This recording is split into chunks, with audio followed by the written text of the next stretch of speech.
எங்கள் வீட்டில் தண்ணி உள்ளே வந்துருச்சுன்னா, எங்கள் அம்மா அழுதுச்சுன்னா நான் கண்டிப்பாக நான் சொல்லுவேன்.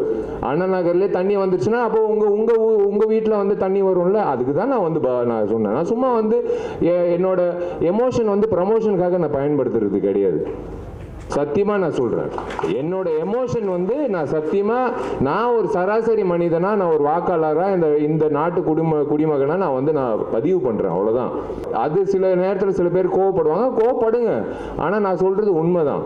நிறைய பேர் சொல்லுவாங்க அது உண்மை தான். அதுக்காக தான் நான் சொல்கிறேன்.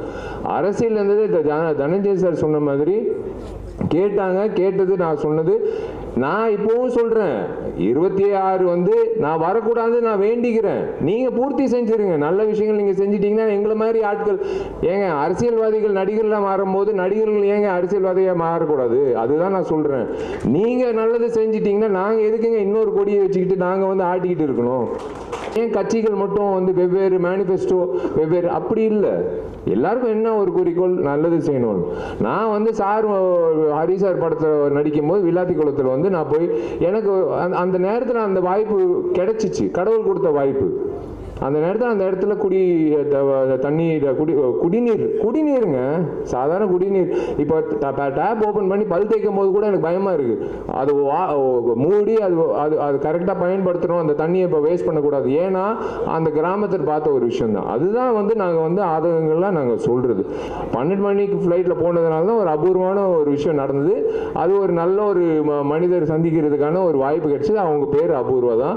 அவங்களும் வந்து நல்லது செய்யணும் அப்படின்னு சொல்லிட்டு சொல்லும் போது பேசும்போது எனக்கு ஒரு விஷயம் தோணுச்சு. கடவுளாக பார்த்து கொடுத்த ஒரு சந்தர்ப்பம். இந்த பெண்மணியை வந்து பார்க்கறது, நம்ம உழைக்கிறோம்னு சொல்லிட்டு இருக்கோமே, அதை தாண்டி ஒருத்தர் அவங்களோட உழைப்பு சொல்லும் போது நம்ம இனிமேல் சொல்லக்கூடாது நம்மளோட உழைப்பை பற்றி அப்படின்னு நினைக்கிற ஒரு விஷயம் வந்து கடவுளாக பார்த்து என்னை வந்து போகிற போக்கில் வந்து எல்லாரையும் சந்திக்கிறதுக்கு ஒரு வாய்ப்பு கிடைக்குது. 12 மணிக்கு ஃப்ளைட்டில் போனதுனால தான் ஒரு அபூர்வமான ஒரு விஷயம் நடந்தது. அது ஒரு நல்ல ஒரு மனிதர் சந்திக்கிறதுக்கான ஒரு வாய்ப்பு கிடைச்சது. அவங்க பேர் அபூர்வா தான். அவங்களும் வந்து நல்லது செய்யணும் அப்படின்னு சொல்லிட்டு சொல்லும் போது பேசும்போது எனக்கு ஒரு விஷயம் தோணுச்சு. கடவுளாக பார்த்து கொடுத்த ஒரு சந்தர்ப்பம். இந்த பெண்மணியை வந்து பார்க்கறது, நம்ம உழைக்கிறோம்னு சொல்லிட்டு இருக்கோமே, அதை தாண்டி ஒருத்தர் அவங்களோட உழைப்பு சொல்லும் போது நம்ம இனிமேல் சொல்லக்கூடாது நம்மளோட உழைப்பை பற்றி அப்படின்னு நினைக்கிற ஒரு விஷயம் வந்து கடவுளாக பார்த்து என்னை வந்து போகிற போக்கில் வந்து எல்லாரையும் சந்திக்கிறதுக்கு ஒரு வாய்ப்பு கிடைக்குது. கடன் வாங்கினாலும் சரி பரவாயில்ல, ஆனால் நான் என்னால் முடிஞ்ச அளவுக்கு நான் இந்த சமுதாயத்துக்கு நல்லது செஞ்சு நிம்மதியாக ஒரு 4 மணி நேரம் தூங்குறதுக்காக நான் பண்ணுற ஒரு விஷயம், அவ்வளோதான். வேறு ஒன்றும் இல்லை. இந்த இதுக்காக பப்ளிசிட்டிக்காகலாம் இல்லை. நான் வந்து இன்னைக்கு நான் என்ன பண்ணேன் அப்படின்ற ஒரு விஷயந்தான். ஏன்னா ஒரு சாதாரண பயணம் இல்லை. திடீர்னு சொன்னாங்க 19 வருஷம் ஆச்சு, 20வது வருஷம்ன்ட்டு. சத்தியமாக அந்த எண்ணிக்கையெல்லாம் பார்க்குறது இல்லை, உங்களோட அன்பு தான் பார்த்துட்டு வந்தது. ஏன்னா ஒவ்வொரு நடிகரோட வாழ்க்கையை வந்து எப்போவுமே அப்படி மேலோட்டமாக போகிறது இல்லை. ஸ்டாக் மார்க்கெட் மாதிரி டிப்பாகவும் மேலே போகும். ஆனால் அந்த சோர்வடையும் போது மேலே போகும்போது போடா போய்கிட்டே இருடா அப்படின்னு சொல்கிறது நீங்கள் தான் ஆடியன்ஸ். நீங்கள் திரையரங்கத்துக்கு வந்து இந்த நடிகை நல்ல அடுத்த படம் நல்லா பண்ணுவான் அப்படின்ற நம்பிக்கை கொடுக்கும்போது தான் ஒவ்வொரு திரைப்படத்தில் மறுபடியும் உழைச்சி போகிறது ஒரு விஷயம் இருக்குது. ஸோ இன்னைக்கு ரத்னம் திரைப்படம் வருகிற வெள்ளிக்கிழமை ஏப்ரல் 26 ரிலீஸ் ஆக போகுது. அதுக்கு முன்னாடி உங்ககிட்ட படத்தை பற்றி சொல்கிறதுக்கு முன்னாடி நாளைக்கு ஏப்ரல் 19 முக்கியமான நாள், ஓட்டு போட வேண்டிய நாள். கண்டிப்பாக நீங்கள் எல்லோரும் போய் தயவு செஞ்சு இன்றைக்கி எப்படி நீங்கள் பொறுமையாக எல்லோரும் பேசிகிட்டு இருக்கிறத காத்து நீங்கள் உட்காந்து பார்த்தீங்களோ அதே மாதிரி நாளைக்கு நிற்க வேண்டிய சூழ்நிலை. கண்டிப்பாக வெயில் அடிக்கும், கண்டிப்பாக நீளமான கியூ இருக்கும். ஆனால் வாக்குப்பதிவுன்றது ரொம்ப முக்கியம். இன்றைக்கி வேணாம் அடுத்த வெள்ளிக்கிழமை பார்த்துக்கலான்றது திரைப்படம். ஆனால் அன்றைக்கி ஓட்டு போயிட்டு அன்றைக்கி தான் நீங்கள் ஓட்டு போடணும். மறுபடியும் பார்த்துக்கலாம், அடுத்த 5 வருஷம் கழித்து பார்த்துக்கலான்னு மட்டும் யோசிக்காதீங்க தயவு செஞ்சு. ஏன்னா சிட்டியில் எப்போவுமே வந்து குறைவாக இருக்கும் ஓட்டு பதிவு. எப்போவுமே கிராமத்தில் வந்து 70% இருக்கும், சிட்டியில் நகரத்தில் தான் வந்து 50% இருக்கும். ஃபஸ்ட் டைம் ஓட்டர்ஸ் வேறு 10 லட்சம் ஓட்டர்ஸ் இந்த வாட்டி இருக்காங்க. எல்லோரும் வந்து நீங்கள் ஓட்டு போடணும். அது எனக்கு அதுக்கான விஷயம் அடுத்தது அப்புறம் சொல்கிறேன். ஒரு இன்ஸ்பிரேஷனான ஒரு விஷயம் இன்றைக்கி நான் நடந்தது காலம்பரை. இது கண்டிப்பாக இந்த வெள்ளிக்கிழமை நாளைக்கு வந்து மறக்காமல் ஓட்டு போட்டுருங்க. அதே மாதிரி அடுத்த வெள்ளிக்கிழமை சம்மர் ஹாலிடேஸ் தொடங்குது. 26ஆம் தேதி ரத்னம் திரைப்படம் வரப்போகுது. இந்த பயணம், இந்த திரைப்படம் ரத்னம் ஏன் அப்படின்றது எல்லாரும் கேட்பாங்க. எனக்கு மார்க் ஆண்டனி வந்து ஒரு மிகப்பெரிய ஒரு திருப்புமுனை கொடுத்தது. தனஞ்சயன் சார் சொன்ன மாதிரி ஒரு 100 கோடி கிளப் அப்படின்றது ஒரு ஹீரோவுக்கு வந்து எப்போவுமே ஒரு அந்தஸ்து கொடுக்குறது. இவன் அவ்வளோதான் எப்பவுமே சொல்கிறது தான். சினிமா துறையில் வந்து அதிகமாக வந்து இவன் இதோட இதுக்கு மேலே போக முடியாது, இதோட அவ்வளோதான். அதுக்கப்புறம் டக்குன்னு வந்து ஒரு இயக்குனரோட போகும்போது, ஏங்க இந்த நேரத்தில் இந்த இயக்குனரோட எதுக்குங்க நீங்கள் பண்ணுறீங்க, அந்த ஆதிக்கோட எதுக்குங்க பண்ணுறீங்கன்னா, ஏங்க எனக்கு கண்டென்ட் பிடிச்சிருக்கு, கண்டிப்பாக அந்த கண்டென்ட் வந்து எனக்கு நல்ல இல்லைங்க ரிஸ்க் எடுக்கிறீங்கன்னு. பரவாயில்ல, நல்ல கண்டென்ட்டுக்கு ரிஸ்க் எடுக்கிறது தப்பு கிடையாதுன்னு. ஆனால் நீங்கள் தான் வந்து முன் வரிசையில் வந்து நீங்கள் அவனோட டேட் வாங்க போகிறீங்க, அடுத்து இந்த படம் ரிலீஸ் ஆகும் போதுன்னு சொன்னேன். அவங்க தான் ஆதிக்கு பின்னாடி வந்து இன்னைக்கு ஆதிக்கு ஒரு நல்ல ஃப்யூச்சர் கிடச்சிச்சு. அதுதான் எனக்கு ரொம்ப சந்தோஷம். என் தம்பிக்கு ஒரு நல்ல ஃப்யூச்சர் கிடச்சிச்சு மார்க் ஆண்டனியில். எனக்கு ஒரு நல்ல இவர் ஏதோ இந்த அண்ணன் சமுத்திரகனி அண்ணன் மாதிரி எனக்கு இன்னொரு அண்ணன் எஸ்.ஜி. சூர்யா கிடைச்சாரு, சுனில் அவர்கள் கிடைச்சாரு. அந்த மார்க் ஆண்டனி திரைப்படம் வந்து ஒரு மிகப்பெரிய வெற்றி அடைஞ்சது. அதுக்கப்புறம் எல்லாரும் வந்து ஆதிக்கு பின்னாடி சுத்த ஆரம்பிச்சிட்டாங்க டேட்டுக்காக. அதுக்கப்புறம் வந்து அதான் ஹரி சார் சொன்ன மாதிரி எப்பவுமே வந்து காது வச்சு எல்லாத்தையும் கேட்கணும். நல்லது கெட்டது எல்லாமே கேட்கணும். நம்ம கெட்டது நம்மளை பற்றி சொல்கிறாங்க கேட்கக்கூடாது, நம்ம அது நெகட்டிவாக சொல்லும் போது கேட்கக்கூடாது. அப்படி இல்லை, அவர் சொன்ன மாதிரி சுற்றிக்கிட்டே இருக்கணும். நம்மளை பற்றி என்ன சொல்கிறாங்க, நம்ம ஏதாவது திருத்திக்கணுமா, இப்போ இருக்க நடிகர்கள் என்னென்ன பண்ணிகிட்டு இருக்காங்க அப்படின்றது ஒரு பக்கம். பட் ஒரு விஷயம் வந்து எனக்கு வீட்டிலேயே ஒரு பெரிய ஒரு இம்சை. எங்கள் அம்மா ஒரு மிக தீவிரமான ஒரு ஹரி சாரோட ரசிகர். இது வந்து நாங்கள் எப்போவுமே இது எதுவுமோ தெரியல, 8 வருஷம் கழிச்சு ஒவ்வொரு வாட்டி நாங்கள் சேர்ந்து வரோம். தாமிரபரணி, அதுக்கப்புறம் பூஜை, அதுக்கப்புறம் இப்போ ரத்னம். ஒவ்வொரு வாட்டி நான் ஒரு படப்பிடிப்பு போயிட்டு இருக்கும்போது 2 கேரக்டர் இருக்காங்க எங்கள் வீட்டில். ஒன்று எங்கள் அப்பா, ஃபஸ்ட்டு படத்துலேருந்து இப்போ வரைக்கும் ஏதாவது என் பேர் வந்துடுச்சுன்னா முதல்ல வந்து பேப்பர் கட்டிங் வந்து காலம்புற கீழே இறங்கி வந்து உட்காரும் போது அவர் ஒரு பேப்பர் கட்டிங் கட் பண்ணிட்டு இருப்பாரு. என்னன்னா என் பேர் வந்திருக்கு, தினத்தந்தி, மாலை மலர், ஏதோ ஒரு பேப்பரில் என் பேர் வந்திருக்கு. அது வந்து விஷால் நடிக்கும் செல்லமே, விஷால் கலக்கும் சண்டைக்கோழி, விஷால் வந்து இந்த படத்தை தோல்வி அடைஞ்சாரு, அதெல்லாம் வந்து பேப்பர் கட்டிங்னா பரவாயில்ல. இந்த கேரக்டர் எங்கள் நைனா எப்படின்னா, விஷால் பேர் வந்தால் போதும், ஒரு நாள் திடீர்னு கீழே இறங்கி வந்து சின்சியராக பேப்பர் கட் பண்ணிகிட்டு இருக்காரு. என்ன பண்ணிகிட்டு இருக்கீங்கன்னா, இல்லை உனக்கும் பிரியாமணிக்கும் காதல்னு வருது, இது ஏன்ப்பா கட் பண்ணுறீங்கன்னா, இல்லை உன் பேர் வந்திருக்கு அவ்வளோதான், அது போதும் எனக்கு அப்படின்னு கட் பண்ணி இருக்கிற ஒரு கேரக்டர். அப்படி ஒரு கேரக்டர் இருக்காரு. 2வது கேரக்டர் வந்து எங்கள் அம்மா. ஒவ்வொரு திரைப்படத்துக்கு நான் படப்பிடி போகும்போது, டே இங்கிட்டு வா, நீ எப்போ ஹரியோட படம் பண்ண போகிற அப்படின்னு கேட்பாங்க. இல்லைம்மா அது நேரம் வரும்போது கண்டிப்பாக அமையும். சும்மா நான் வந்து டிவிலே பார்த்துட்டு இருக்க முடியாது. இப்போ சீக்கிரமாக வந்து ஹரியோட எனக்கு ஹரியோட நீ இப்போ படம் பண்ணணும். அம்மா டைம் வரும்போது கண்டிப்பாக நான் நடக்கும்மா, டெஃபினட்டாக நடக்கும்னு ஒவ்வொரு வாட்டி இப்போ சொல்லிகிட்டே இருப்பாங்க. ஸோ இந்த நேரத்தில் மார்க் ஆண்டனி முடிஞ்சு இப்போது சுற்றி கேட்கும்போது எல்லாரும் சொன்ன விஷயம் வந்து, சார் அந்த பழைய விஷால் பார்க்குற மாதிரி ஒரு சண்டைக்கோழி, திமிரு, தாமிரபரணி விஷால் பார்க்கணும் மாதிரி இருக்குது அப்படின்னு சொன்னோன்னே எனக்கு என்னமோ தெரில. இதுக்கு உண்மையிலே மனசார எப்பவுமே ஃபில்டர் கிடையாது, உங்கள் எல்லோருக்கும் தெரியும். இந்த திரைப்படத்துக்கு முக்கியமான காரணம் வந்து மினி ஸ்டுடியோஸ் வினோத் தான். வினோத் வந்து சொன்னாப்புல, சார் நீங்கள் ஹரி சாரோட மறுபடி படம் பண்ணோம், நீங்கள் பண்ணோம் சார் அப்படின்னாப்புல. Correct, okay. நான் நேராக ஹரி சார் ஃபோன் அடித்தேன். சார் நம்ம 2 பேரும் சேர்ந்து படம் பண்ணலாமா சார்? ரொம்ப சந்தோஷப்பட்டார். ஏன்னா எனக்கு என் அண்ணன் மாதிரி தான், நான் எப்போவுமே என்னோட பெரிய அண்ணன் மாதிரி தான் நான் வந்து ஹரி சார் பார்த்தது உண்டு பர்சனலாக. எப்போவுமே ஒரு பெரிய அண்ணங்கிட்ட எப்படி நடந்துக்கிறது, அவங்க வீட்டில் கூட என்னை அப்படி தான் பார்ப்பாங்க, அவங்க வீட்டு பிள்ளை மாதிரி தான் பார்ப்பாங்க. நான் ஹரி சார் கிட்ட சொல்லும்போது ரொம்ப சந்தோஷம், ஒரு பண்ணலாம் விஷயம் இல்லை, அங்கிட்டே இருங்க சார், நான் வரேன் உங்கள் ஆஃபீஸ்க்கு, அலுவலகத்துக்கு வரேன், நம்ம படம் பண்ணலாம் சார்னு சொல்லும்போது சார் ஒரு லைன் சொன்னார். லைன் சொல்லும்போது ஒரு விஷயம் எப்போவுமேங்க ஒரு நடிகருக்கு, ஒரு புதுமுக இயக்குனர் கதை சொல்லும்போது அது நல்லா இருக்குது நல்லா இல்லைன்றது டக்குன்னு சொல்லிடலாம். ஒரு பெரிய இயக்குனர் 3ஆம் முறை வரும்போது, அது 2 முறை அதுவும் பெரிய வெற்றி உங்களால் கிடைச்சதுனால 3ஆம் முறை வரும்போது சார் என்ன வச்சிருப்பார் அப்படின்னு ஒரு தயக்கத்தில் இருப்போம். டெஃபினட்டாக எப்படி பண்ணியிருப்பாருன்னு. ஆனால் எனக்கு ஒரு தேவி சொன்ன மாதிரி, எல்லாரும் சொன்ன மாதிரி, சுகுமார் சொன்ன மாதிரி, சமுத்திரகன்யா சொன்ன மாதிரி, எல்லாரும் அது எதிர்பார்க்காத ஒரு ட்விஸ்ட் ஒரு விஷயம் வச்சிருந்தாரு திரைக்கதையில். ஒரு 30 நிமிஷம் கழிச்சு நான் சத்தியமாக எதிர்பார்க்கல. அது கேட்ட உடனே வந்து எனக்கு டக்குன்னு ஹரி சார் சொன்னேன், சார் இது டெஃபினட்டாக வந்து எனக்கு பெரிய சந்தோஷம். கரெக்டான டைமில் நான் உங்ககிட்ட வந்துட்டேன். இது வேற ஒரு ஹீரோ பண்ணியிருந்தா கண்டிப்பாக நான் வருத்தப்பட்டிருப்பேன். எனக்கு கண்டிப்பாக அது பண்ணிடலாம் சார், கரெக்டாக பண்ணிடலாம் சார் அப்படின்னு சொல்லிட்டு கரெக்டாக கார்த்திக் ஸ்டோன் பெஞ்சுக்கு ஒரு படம் பண்ணலாம் பிரதர் அப்படின்னு அதுக்கு முன்னாடி நாங்கள் பேசிகிட்டு இருந்தோம். கரெக்டாக வந்து இல்லை கார்த்திக் இந்த படம் பண்ணிடலாம் அப்படின்னு சொல்லி அமைஞ்சுது. இதுதான் ஒரு ஹரி சார் பயணம் தொடங்கணும். இதுக்கு ஒரு நல்ல ஒரு பிளாட்ஃபார்ம் வேணும். ஏன்னா இப்படி நின்று பேசிகிட்டு இருக்கும்போது நம்ம என்னதான் நினைச்சாலும் ஒரு நல்ல ஒரு பிளாட்ஃபார்ம்ன்றது ஒரு நல்ல ஒரு தயாரிப்பாளர் தேவை. அப்படி வந்து எனக்கு ஒரு நல்ல தயாரிப்பாளர் வந்து கார்த்திக்கு கிடைச்சாப்புல.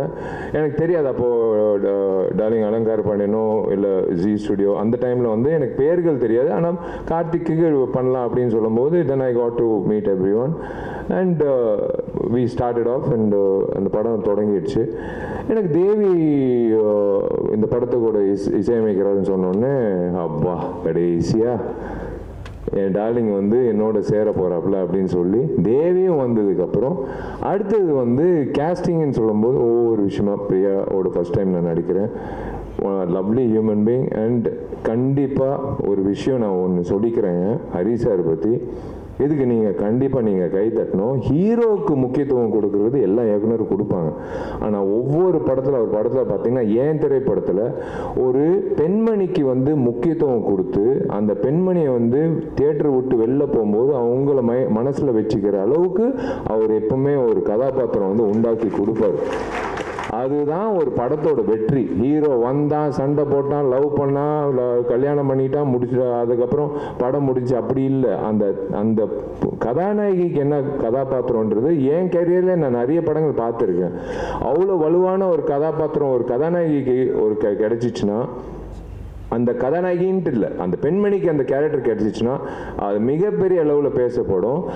இந்த நேரத்தில் வந்து சமுத்திரகனி அண்ணன் வராரு அப்படின்னு சொன்னோன்னே எனக்கு சூப்பர், ஓகே அண்ணன், both are born to different mothers, அவ்வளோதான். என்னோட அண்ணன் என்ன வேணாலும் அவர்கிட்ட போய் பேசலாம், கட்டி பிடிச்சி அழுவலாம், சிரிக்கலாம், என்ன வேணாலும். ஏன்னா அவர் ஒரு விஷயம் சொன்னார் கேட்கும்போது, நானும் விஷாலும் ஒன்று பேசிகிட்டு இருக்கோம் அப்படின்றது. நாங்கள் சில விஷயங்கள் சில கதைகள் கேட்கும்போது மறந்துடுவோம். ஆனால் இத்தனை வருஷம் கழிச்சு ஒரு கதை வந்து நான் அண்ணனை விரட்டிகிட்டே இருக்கேன். ஒரு கதை அண்ணன் இந்த படம் பண்ணலாம். ஏன்னா எனக்கு அந்த நேரத்தில் இவருக்கு ஏதாவது ஒரு அட்வான்ஸ் கொடுத்துடலான்னு சொல்லிட்டு என்னன்னு தெரியாமல் எனக்கு இப்போ 100 ரூபா கொடுத்தேன்னு நினைக்கிறேன். 1:30 மணிக்கு நைட்டு ஒரு கதை சொல்லும் போது பல வருஷம் ஆச்சு. அண்ணன் வச்சுக்குவாங்க, நான் யார் எந்த ஹீரோ நீங்கள் சந்திச்சிடாதீங்க, நான் தான் இந்த படம் பண்ணுறேன் அப்படின்னு சொல்லி நான் அதுக்காக தான் காத்துட்டு இருக்கேன். இப்போ தனஞ்சயன் சார் சொன்ன மாதிரி அடுத்தடுத்து போகணும்னு சொல்கிறாருல்ல, அதுக்கு வந்து முன்னுதாரணமாக வந்து நான் ஏங்கிட்டு இருக்கிற ஒரு விஷயம் வந்து, ஏன்னா எல்லா நடிகர்களும் எல்லா இயக்குநர்களும் நடிகர்கள் ஆகும்போது எங்களை மாதிரி நடிகர்கள் வந்து நாங்கள் இயக்குனர் தான் ஆகணும், வேறு வழி இல்லை. அதனால தான் துப்பாரிவேலன் 2ல் வந்து நான் இயக்குனராக 25 வருஷத்தோட கனவு நினைவாகுது. அது நினைவாகுது, அது வருது. அது ரொம்ப சந்தோஷப்படுறேன். ஃபஸ்ட்டு வாழ்க்கையில் யோசிச்ச ஒரு விஷயம் என்னவா நான் ஆகணுன்றது, அது வந்து இயக்குனர் ஆகணும்னு நினச்சி அப்பா கிட்ட சொல்லி அம்மா கிட்ட சொல்லி இன்றைக்கி வந்து அது தேங்க்ஸ் டு மிஷ்கின் சார் அந்த கனவை வந்து முன்னாடியே கொண்டு வந்ததுக்கு. அண்ட் எனக்கு யோகி பாபு படத்தில் இருக்கார், ரொம்ப சந்தோஷம். ஆல்ரெடி அவரோட நடிச்சிருக்கேன்.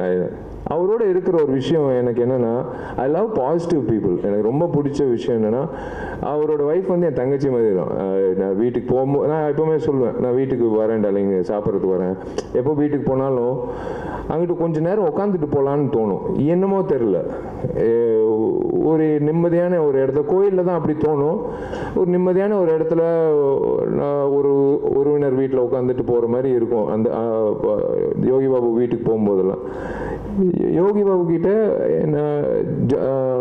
அதாவது சினிமா தாண்டி வந்து நிறைய நட்புகள் வந்து நீண்ட நாட்கள் போய்கிட்டே இருக்கும். எங்கிட்ட இருந்தாலும் அவர் எப்படி இருக்காரு, அவர் என்ன பண்ணிட்டு இருக்காரு, அவர் நல்லா இருக்காரா அப்படின்னு நினைக்கிற நான், எனக்கு தெரியும் கண்டிப்பாக அவர் எப்பவுமே நினைச்சிட்டு இருக்கிற ஒரு நபர். அந்த மாதிரி எல்லாரும் வரும்போது எனக்கு சுகுமார் டிஓபி அப்படின்னு வரும்போது உண்மையிலே சிவபரிகாரம்லாம் நாங்கள் 2 பேர் சந்திக்கும் போது அன்றைக்கி நான் தொடர்ந்த நட்பு. இன்றைக்கி வந்து மாமேன்னு 2 பேர் பேசிக்கிறது. அதுதான் எங்கள் வாட்ஸ்அப்பில் நாங்கள் 2 பேர் பேர் சொன்னதே கிடையாது.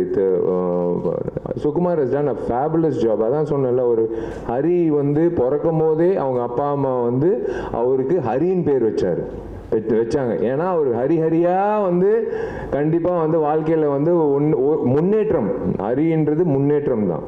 அந்த முன்னேற்றத்துக்கான உழைப்புன்றது முக்கியம். அதுதான் ஹரி சார். சாதாரணமாக 3 படங்கள், 3வது படம் வெற்றி கூட்டணி அப்படியெல்லாம் அதெல்லாம் அப்படி எடுத்து வச்சிடலாங்க. ஆனால் இவரோட நான் வேலை செய்யும்போது எனக்கு ஒரு விஷயம் வந்து, நான் என் வாழ்க்கையை நான் ஓப்பனாக சொல்கிறேன், இந்த திரைப்படத்தில் என்னோட வாழ்க்கையோட போக்கு வந்து நான் மாற்றிக்கிட்டு இப்படி தான் இருக்கணும், என் வாழ்க்கை இப்படி தான் நான் வந்து வாழணும், இப்படி வாழ்ந்தால் தான் நான் நீண்ட நாட்கள் நான் போக முடியும் அப்படின்ட்டு இவரோட எனர்ஜி, இவரோட விஷயங்கள். விஷால் நாளைக்கு காலைல 7 மணிக்கு ஷார்ட் வைக்கணும், நோ ப்ராப்ளம் சார், 5 மணிக்கு கூட வச்சுக்கலாம் சார், நான் வரேன். அது என்னமோ தெரியல, அவருக்காக நான் வரணும்னு, அவருக்காக நான் உழைக்கணும், அவருக்காக நான் ஏதோ எனக்கு காசு கார்த்திக் கொடுத்தாப்புல அதுக்காக அப்படியெல்லாம் இல்லை. ஹரி சார் சொன்னால் கரெக்டாக இருக்கும், ஹரி சார் சொன்னால் உழைப்புக்கு ஏற்ற மாதிரி பலன் உண்டு அப்படின்னு எனக்கு தெரியும். அவர் தம் கட்டி சொன்னார்ல 5 நிமிஷம் காட்சி, உண்மையிலே வியந்து பார்த்தேங்க. சத்தியமாக ஒரு கேமரா வந்து ஒரு ஃபில்மாக இருந்திருந்தா கண்டிப்பாக வந்து எடுத்திருக்க முடியாது. டிஜிட்டலாக இருக்கிறதுனால hats off to Hari sir's vision.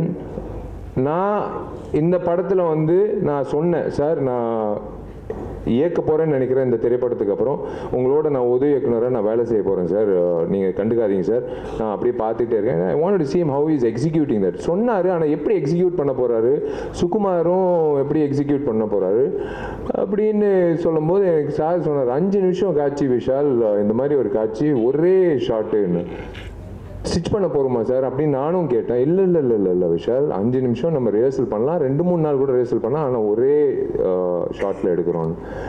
Bloody சேலஞ்சுங்க.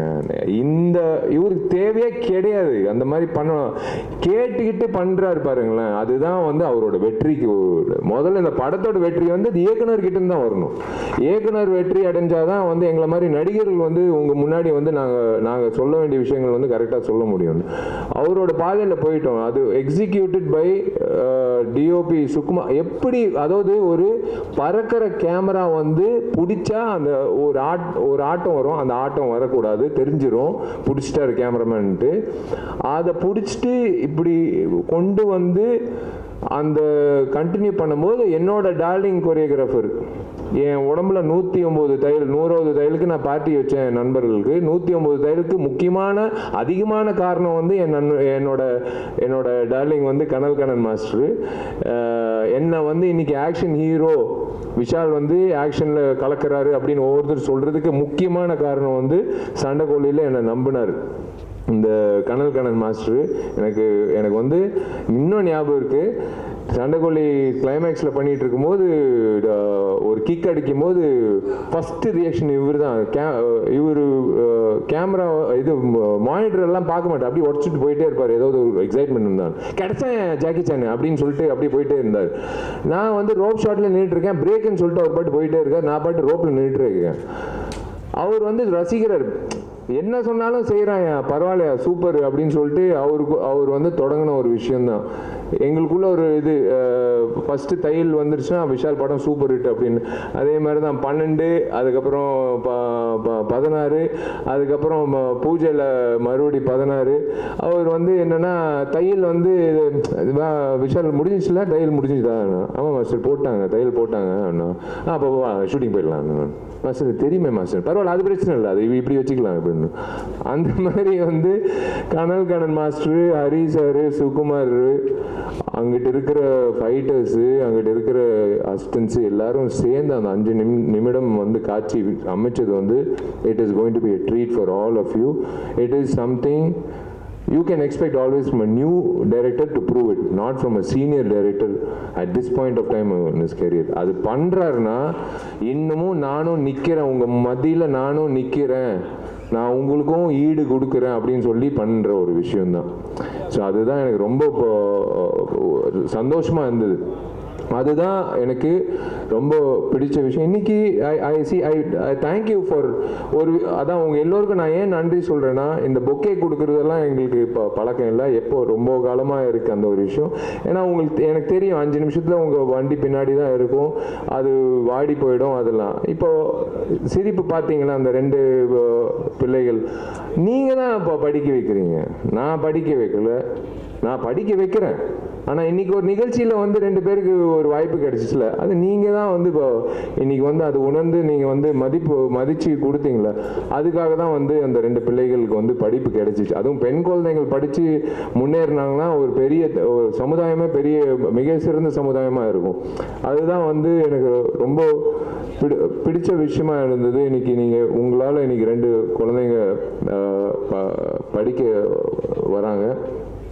ஒரு கேப்டன் மூலிமா வந்து நான் கற்றுக்கிட்டது வந்து எல்லாருக்கும் வந்து ராஜா பகதூர் தெருவில் யார் போனாலும் உள்ள அலுவலகத்துக்கு உள்ள கேப்டன் அண்ணன் உள்ள அலுவலகத்துக்கு வந்தால் சினிமா உதவி இயக்குனர், கஷ்டப்படுற உதவி இயக்குனராக இருந்தாலும் சரி, யாராக இருந்தாலும் சரி, பட்னியோடு வெளில போகக்கூடாது, சாப்பிட்டு போகணும் அப்படின்றது ஒரு விஷயம். 2வது உணர்வு வந்து எனக்கு என்ன சாப்பாடு போடுறாங்களோ கடைசி ஊழியர் வரைக்கும், அந்த லைட் ஆஃபீஸர் வரைக்கும் ஒரே சரிசமமான சாப்பாடு, அந்த கேப்டன் சொன்னது. இன்னொரு கேப்டன் இருக்கார், அவர் பேர் முழுசாக சொல்ல மாட்டேன். அந்த கேப்டன் மூலிமா வந்து நான் மேற்கொண்டு நிறைய பேருக்கு சோறு போடணும் அப்படின்னு எனக்காக வேண்டிட்டு இருக்க ஒரு கேப்டன். நான் அதை நம்பர் யாருன்னு நான் சொல்ல மாட்டேன். எனக்கு வந்து ஒரு விஷயம்தாங்க, தனஞ்சயன் சார் சொன்னது கரெக்டு. 100 கோடின்றது 200 கோடி 250 கோடி எல்லாரும் யோசிக்கிறது, நான் அந்த கோடிகள் யோசிக்கிறது இல்லை. என்னோட இயக்குநர்கள் தான் நான் நம்பிட்டு இருக்கேன். என்னோட ப்ரொடியூசர் என் மேலே இருக்கிற நம்பிக்கையில் நான் நடித்து கொடுக்குறேன். அந்த வெள்ளிக்கிழமை இந்த தெய்வங்கள்லாம் வந்து வெள்ளிக்கிழமை நல்ல படங்கள் அப்படின்னு சொல்லி அந்த கொடுக்குற அந்த தெய்வங்கள் கொடுக்குற அந்த தீர்ப்பு தான் நாங்கள் வேண்டிக்கிறோம். இதில் முக்கிய விஷயங்கள் என்னென்னா, ஒரு நல்ல டிஸ்ட்ரிபியூட்டர் கிட்ட போகணும், ஒரு நல்ல திரையரங்கத்தில் வரணும், ஒரு நல்ல தேதியில் வரணும். எதுக்காக படம் எடுக்கிறோம்? ஒரு குடும்பத்துக்காக. குடும்பம் எப்போ போவாங்க? விடுமுறையில், பிள்ளைகளுக்கெல்லாம் எக்ஸாம் முடிஞ்சதுக்கப்புறம். அதே மாதிரி தான் இன்றைக்கி வந்து என்னோட விநியோகஸ்தர்கள் எப்போவுமே ஒரு நல்ல படம் வந்தால் யோசிக்கிறது சில பேர் தான். அப்போலேருந்து எங்கிட்ட இருக்கிற சீனு என்னோட நண்பர், பிரதர்னே சொல்வேன், நண்பர்கள், என்னோட வெல்விஷர் லக்ஷ்மண் அவர்கள் இருக்கார், இந்த திரைப்படம் நம்பி வாங்கின சதீஷ் அவர்கள், என்ன நிறைய பேர், மன்னார் அவர்கள், எஸ்பி சீனு, இது எல்லாமே திருப்பூர் சுப்பிரமணியன், எல்லாரும் வந்து நான் ஏன் வந்து அண்ணன் இது நான் உரிமையோட இந்த படம் வந்து பண்ணிடுங்க அப்படின்னு ஏன் சொல்கிறேன்னா, எனக்கு ஒரு நம்பிக்கை, என் மேலே இருக்கிற நம்பிக்கை அவங்களுக்கு இருக்குது. அதே மாதிரி தான் இப்போ தொடங்கிட்டு போயிட்டே இருக்குது. ஸோ அதனால் ஒரு நல்ல திரையரங்கத்தில் வர்றதுக்கான வாய்ப்பு கொடுக்குற அத்தனை விநியோகஸ்தர்களுக்கும் திரையரங்க உரிமையாளர்களுக்கும் என்னோட நன்றி தெரிவிச்சுக்கிறேன். மீனா அவர்களுக்கும் நான் நன்றி தெரிவிச்சுக்கிறேன், பிவிஆருக்கு. இந்த விஷயத்தில் வந்து தனஞ்சயன் சார் சொன்னது அதான், 2 நாள் முன்னாடி நான் பேசினது வந்து காரசாரமாக இருக்குது, அதனால் தள்ளி போச்சுன்னு. இந்த ஒரே விஷயந்தாங்க, சினிமாவில் அவர் சொன்ன ஒரு விஷயம் கடைசியாக சொன்னார், அதுதான் முன்னாடி சொல்லணும். ஒரு சின்ன படம் வருதுன்னு சொன்னார் பாருங்களேன், அதுக்கு தான் நான் போராடிட்டு இருக்கேன். என் படம் ரத்னத்துக்காக நான் போராடல. என் படம் ரத்னம் வந்து கண்டிப்பாக நாங்கள் நேர்மையாக எடுத்துருக்கோம், கண்டிப்பாக வந்து கிடைக்கும். பெரிய படங்களுக்கு எப்போவுமே வந்து ஒரு இடம் இருக்குது. கண்டிப்பாக வந்து நாங்கள் போராடுறது வந்து அந்த ஒவ்வொரு வருஷமும் காத்துக்கிட்டு இருக்காங்க பாருங்களேன், சின்ன படங்கள் வந்து தியேட்டரில் வந்து அவங்களுக்கும் ஒரு வாய்ப்பு கிடைக்கணும் இல்லைங்க, கஷ்டப்படுறாங்க இல்லைங்க. அதுக்காக தான் வந்து அறிவுரை சொல்கிறோம், வெயிட் பண்ணுங்கள், கொஞ்சம் பொறுமையாக. அவங்க சில நேரத்தில் கான்ட்ரவர்ஷியல் நினைக்கிறாங்க நான் சொல்கிறது. இப்போ தனஞ்சய சார் சொன்னார் பாருங்களேன், அந்த தேதியில் வந்து ஒரு படம் தள்ளி போச்சுன்னு. நான் அந்த படம் தள்ளி போகிறதுக்காக நான் பேசலை. எல்லோருக்கும் வாய்ப்பு இருக்கு இந்த சினிமா துறையில். எல்லா வெள்ளிக்கிழமை எல்லா சினிமாவும் ஒன்று தான்.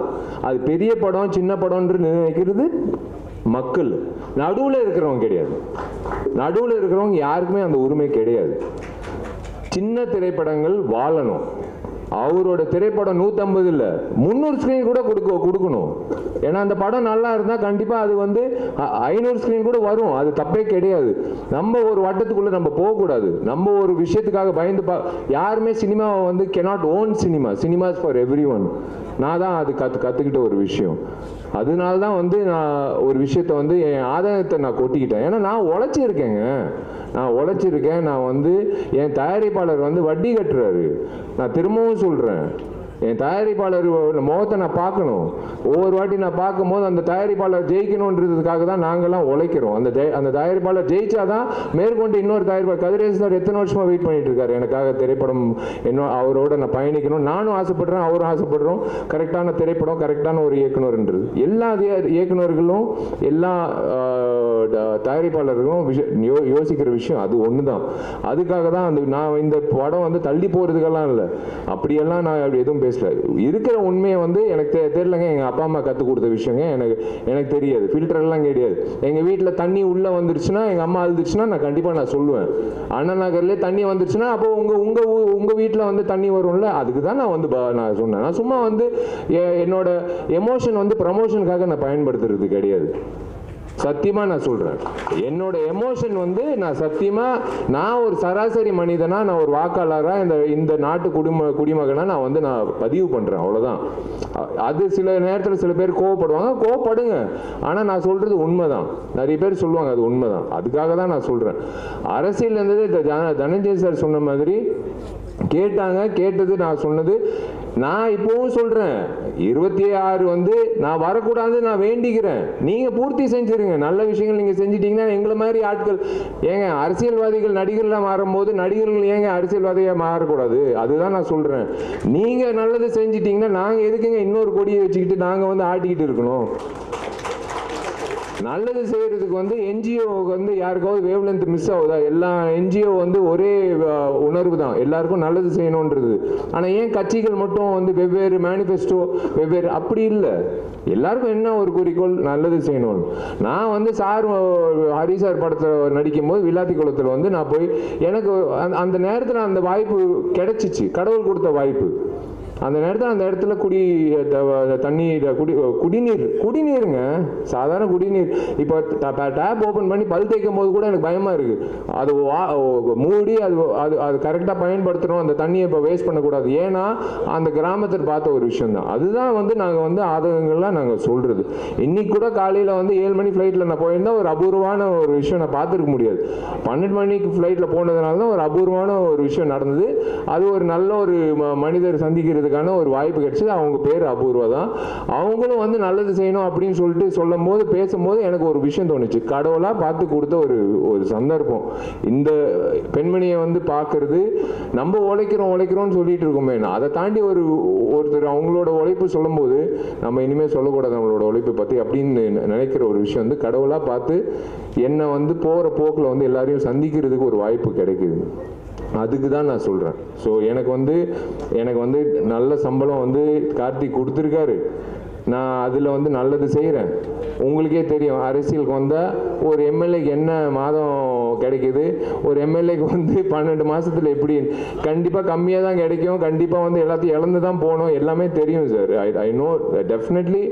அதுக்குள்ளே நீங்கள் உங்கள் விஷயத்த நீங்கள் பண்ணிட்டீங்கன்னா நாங்கள் வந்து இதே மாதிரி ரத்தனத்தை மாதிரி இன்னும் பெரிய ரத்தனங்களாக கொடுத்துக்கிட்டே இருப்போம். உங்களை சந்தோஷப்படுத்துவோம். அவங்கவுங்க வேலை அவங்கவுங்க பண்ணணும் அப்படின்றது உங்கள் கையில் தான் இருக்குது. அதுதான் நான் சொல்லுவேன். 12 மணிக்கு ஃப்ளைட்டில் போனதுனால தான் ஒரு அபூர்வமான ஒரு விஷயம் நடந்தது. அது ஒரு நல்ல ஒரு மனிதர் சந்திக்கிறதுக்கான ஒரு வாய்ப்பு கிடைச்சது. அவங்க பேர் அபூர்வா தான். அவங்களும் வந்து நல்லது செய்யணும் அப்படின்னு சொல்லிட்டு பேசும்போது எனக்கு ஒரு விஷயம் தோணுச்சு. கடவுளாக பார்த்து கொடுத்த ஒரு சந்தர்ப்பம். இந்த பெண்மணியை வந்து பார்க்கறது, நம்ம உழைக்கிறோம்னு சொல்லிட்டு இருக்கோமே, அதை தாண்டி ஒருத்தர் அவங்களோட உழைப்பு சொல்லும் போது நம்ம இனிமேல் சொல்லக்கூடாது நம்மளோட உழைப்பை பற்றி அப்படின்னு நினைக்கிற ஒரு விஷயம் வந்து கடவுளாக பார்த்து என்னை வந்து போகிற போக்கில் வந்து எல்லாரையும் சந்திக்கிறதுக்கு ஒரு வாய்ப்பு கிடைக்குது. இருந்ததுனால தான் நீங்கள் வந்து 100 கோடிக்கு நீங்கள் கொண்டு வந்து சேர்த்துட்டீங்க. அதனால தான் இன்றைக்கும் நான் சொல்கிறேன், ஹரி சார் உழைப்பு, விஷால் இல்லை அதெல்லாம் ஓகே, ஹரி என்ற இயக்குனரோட உழைப்பில் நாங்கள்லாம் ஏங்கி நாங்கள்லாம் வந்து அந்த யூனிவர்ஸ் இஸ் எ யூனிவர்ஸ், அந்த யூனிவர்ஸில் நாங்கள்லாம் ஒரு பிளானட்ஸாக வந்து நாங்கள் வந்து கரெக்டான அலைன்மெண்ட்டில் வந்து உங்களுக்கு ஒரு கேலக்சியான ஒரு பயங்கரமான ஒரு என்டர்டெயின்மெண்ட் வேல்யூ ஏப்ரல் 26 உங்களுக்காக காத்துட்டு இருக்கு. ரொம்ப ரொம்ப நன்றி. நீங்கள் தேங்க்யூ சப்னா, தேங்க்யூ. இந்த சட்டை மாற்றுற விஷயம் வந்து கண்டிப்பாக வந்து என்னால் முடியாது. என்னால் ஒரு இன்டர்வியூலே வந்து அத்தனை சட்டை வந்து மாற்றணும்னு சொல்லிட்டு நின்றுட்டுருப்பாப்புல காஸ்டமர். முடியாதுங்க, ஒரே சட்டை தான். ஆனால் ஓயாமல் சட்டை ஆனால் சூப்பராக இது எங்கிட்ட வாங்குறாருன்னு மட்டும் நான் கேட்கணுங்க. ஏன்னா அதுதான் நான் ஃபஸ்ட்டு கேட்கணும். என்னோட டார்லிங் நிக்கிலுக்கு வந்து நான் நன்றி தெரிவிச்சுக்கிறேன். Is been there since long time with me. அதை பார்த்தீங்களா 3வது சட்டை. இப்போ அதுக்குள்ளே நீங்கள் வந்து ப்ரெஸ் மீட் முடியறதுக்குள்ளே 4வது சட்டை. என்ன காஸ்டியூம் வந்து நானும் ஹீரோயின் மாற்றணும்னு அவசியம் கிடையாது, இவரே மாற்றிடுவார். ஸோ இந்த நேரத்தில் வந்து I would like to say one thing. எனக்கு நீங்கள் சொன்னது கரெக்ட் தான். First song Rajasundaram master song காதலிக்க மாசையில்ன்றது பயந்து நின்னேன். நல்ல வேலை எப்படியோ முடிச்சிட்டேன். அதுக்கப்புறம் வந்து ஏதோ இவர் உட்காந்துருக்காரு டார்லிங் தினேஷ் மாஸ்டர். அது எப்படி சொல்கிறேன்னு தெரில. இந்த நட்பு எனக்கு ரொம்ப பிடிக்கும் அப்படின்னு 3 வார்த்தையில் சொல்லிடலாம். அது ஓகே. பட் என்ன ஒரு நடிகனா வந்து இவனும் வந்து செம்மையாக டான்ஸ் ஆட முடியும் அப்படின்னு நிரூபித்து காட்டினது பொறுமை வேணுங்க. 20 டேக்கு நீங்கள் பார்க்குறதெல்லாம் வந்து இப்போ ஒரு சிங்கிள் இதில் பார்க்குறீங்க. ஆனால் இப்போ பொறுமையாக காத்துட்டு இருப்பார், அப்படியே நின்றுட்டு இருப்பார் அப்படின்னு. நான் பாட்டு ட்ரை பண்ணிட்டே இருப்பேன். அவரும் வெயிட் பண்ணி சிங்கிள் ஷாட்டெல்லாம் வச்சுருவார் எனக்கு. இப்போ பிஜிஎம் எல்லாம் அந்த நம்பிக்கை தான் என் மேலே இருக்கிற நம்பிக்கை. என் டார்லிங் வந்து தினேஷ் மாஸ்டர் வந்து எனக்கு லைக் அதான் சினிமா இண்டஸ்ட்ரியில் நிறைய நபர்கள் வந்து நான் இழக்கக்கூடாது அப்படின்ற பட்டியலில் இருக்கிற ஒரு நபர் வந்து Dinesh and his wife and his children.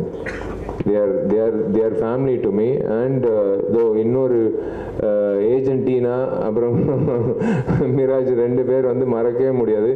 நாங்கள் பண்ணுற சேட்டைகள் இவருக்கு தாங்க முடியாது. இவர் வந்து அவங்கள தள்ளி விட்டு என்னை வந்து படப்பிடிவு கொண்டு வருவார். அந்த வகையில் வந்து Dinesh being part of my journey in this 20 years and making and molding me as a better dancer, இது ஒரு பெரிய விஷயம்.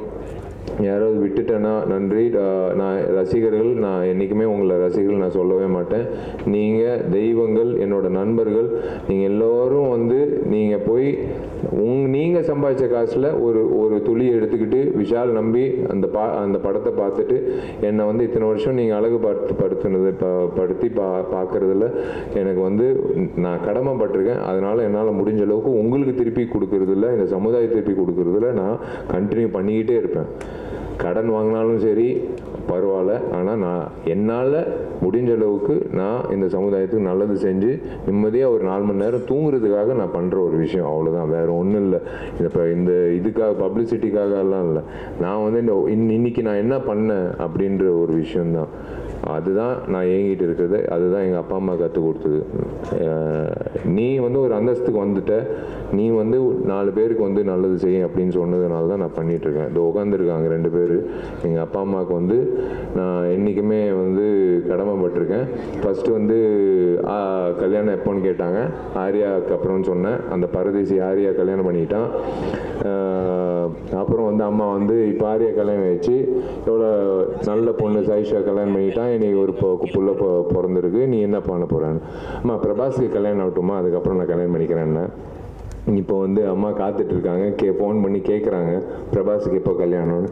ஒருவேளை பிரபாஸுக்கு கல்யாணம் ஆச்சுன்னா சல்மான் பாய் இருக்கார், சல்மான் கானுக்கு ஆனதுக்கப்புறம் கல்யாணம் ஆகும். தேங்க்யூ, ரொம்ப நன்றி சார். எல்லா படம்